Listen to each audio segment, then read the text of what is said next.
আসসালামু আলাইকুম রহমতুল্লাহি বরকাতু। সীতাকুণ্ড মদিনা থাই অ্যালুমিনিয়াম থেকে সীতাকুণ্ড মদিনা থাই অ্যালুমিনিয়াম সীতাকুণ্ড ওয়াবদার গেট। আপনাদেরকে আজকে অন্য কিছু দেখাবো না, একটা সুন্দর করে জিনিস বানাতে সেই জিনিসটা দেখাবো আপনাদেরকে। আপনারা সবাই দেখবেন জিনিসটা। আর সীতাকুণ্ড মদিনা থাই অ্যালুমিনিয়ামটা হচ্ছে সীতাকুণ্ড ওয়াবদার গেট, ডিটি রোড, চট্টগ্রাম পৌরসভা। আপনাদেরকে যে জিনিসটা দেখাবার কথা বলছিলাম আমরা, সেই জিনিসটা হচ্ছে যে একটা এসএসের দরজা বানাইছি আমরা। যে এসএসের দরজাটা আপনারা সবাই দেখবেন, ডিজাইনটা আপনাদের অনেক চয়েসফুল হবে। আপনাদেরকে ফুল দেখাচ্ছি ডিজাইনটা। এটা হচ্ছে সেই এসএসের দরজাটা।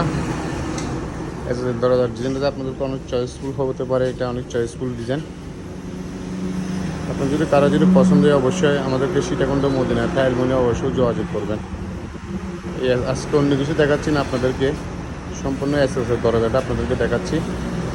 এইটা হচ্ছে সম্পূর্ণ এসএসের দরজাটা। এখানে আপনারা থাই গ্লাসের কাজ করতে পারবেন, এসএসের দরজা কাজ করতে পারবেন, এসএসের শিরুমের গেটের কাজ করতে পারবেন, আপনারা থাই গ্লাসেরও কাজ করতে পারবেন। থাই গ্লাসের যে কোনো কালার চয়েসফুল হলে আপনারা অবশ্যই সীতাকুণ্ড মদিনা থাই অ্যালুমিনিয়াম যোগাযোগ করবেন। এখানে অনেকগুলো কালার আছে গ্লাসের, যে কালারটা চয়েস হয় আপনারা সেই কালারটা দেখতে পারবেন। আজকাল অন্য কিছু দেখাবো না। সবাই ভালো থাকবেন। আসসালামু আলাইকুম রহমতুল্লাহি বরকাতু। সীতাকুণ্ড মদিনা থাই অ্যালুমিনিয়াম থেকে।